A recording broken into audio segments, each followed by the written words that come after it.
अर्जुन उवाच परं भवतो जन्म परं जन्म विवस्वतः कथेमेतद्विजानीयां त्वमादौ प्रोक्तवानिति. 4.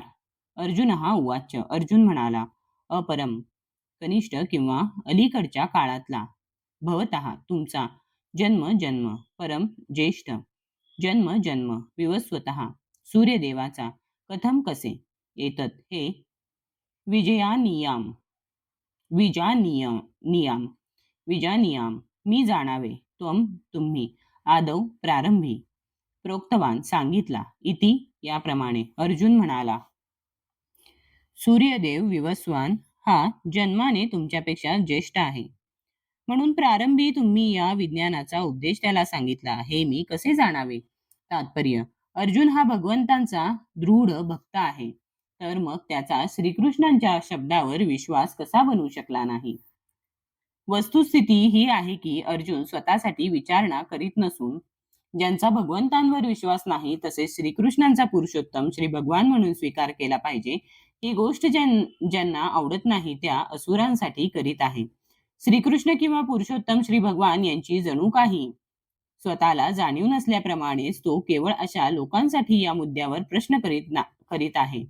10व्या अध्यायावरून स्पष्ट होईल की श्रीकृष्ण हे पुरुषोत्तम श्री भगवान आहेत, सर्व गोष्टींचे मूळ उगमस्थान आहेत आणि अध्यात्मातील अंतिम तत्व आहेत, हे अर्जुनाला निश्चितपणे ज्ञात होते. अर्थात श्रीकृष्ण या पृथ्वीवर देवकी पुत्र म्हणून अवतीर्ण झाले होते. श्रीकृष्ण हे तेच पुरुषोत्तम श्री भगवान आदी शाश्वत पुरुष कसे होते हे एखाद्या साधारण मनुष्याला समजणे अत्यंत कठीण आहे. म्हणून हा मुद्दा स्पष्ट करण्याकरिता अर्जुनाने हा प्रश्न श्रीकृष्णांसमोर मांडला, जेणेकरून श्रीकृष्ण स्वतः अधिकार वाणीने बोलू शकतील. श्रीकृष्ण सर्वोच्च अधिकारी आहेत हे संपूर्ण जगताने आताच नव्हे तर अनादी काळापासून मान्य केले आहे, पण केवळ असुरच त्यांचा स्वीकार करीत नाहीत.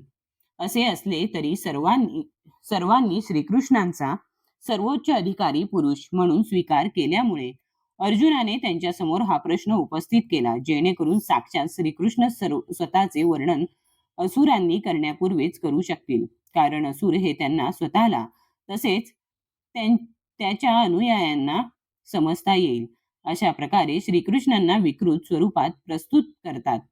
यास्तव प्रत्येकाने स्वतःच्या हितासाठी श्रीकृष्णांचे विज्ञान जाणणे अत्यावश्यक आहे. म्हणून जेव्हा श्रीकृष्ण हे स्वतःबद्दल बोलतात तेव्हा ते साऱ्या लोकांसाठी मंगलदायक आहे. स्वतः श्रीकृष्णांनी केलेले विश्लेषण असुरांना विचित्र वाटू शकते, कारण असुर नेहमी श्रीकृष्णांना आपल्या दृष्टिकोनातूनच जाणत असतात.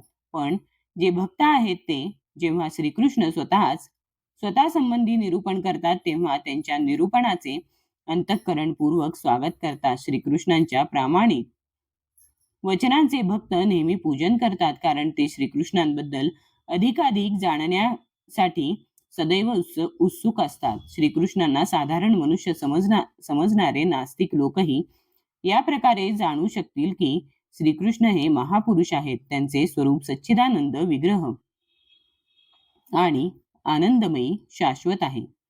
ते दिव्य आहेत, प्राकृतिक गुणांच्या अतीत आहेत आणि देश व काल यांच्या प्रभावाच्या पलीकडे आहेत. अर्जुनासारख्या श्रीकृष्णांच्या भक्ताला निश्चितपणे श्रीकृष्णांच्या दिव्य स्थिती संबंधी मुळीच संशय नसतो. अर्जुनाने श्रीकृष्णांसमोर असा प्रश्न उपस्थित करणे म्हणजे केवळ साधारण मनुष्याप्रमाणेच प्राकृतिक गुणांनी श्रीकृष्णही प्रभावित होतात असे मानणाऱ्या लोकांच्या नास्तिकवादी प्रवृत्तीला एका भक्ताने आव्हान देण्याचा प्रयत्नच आहे.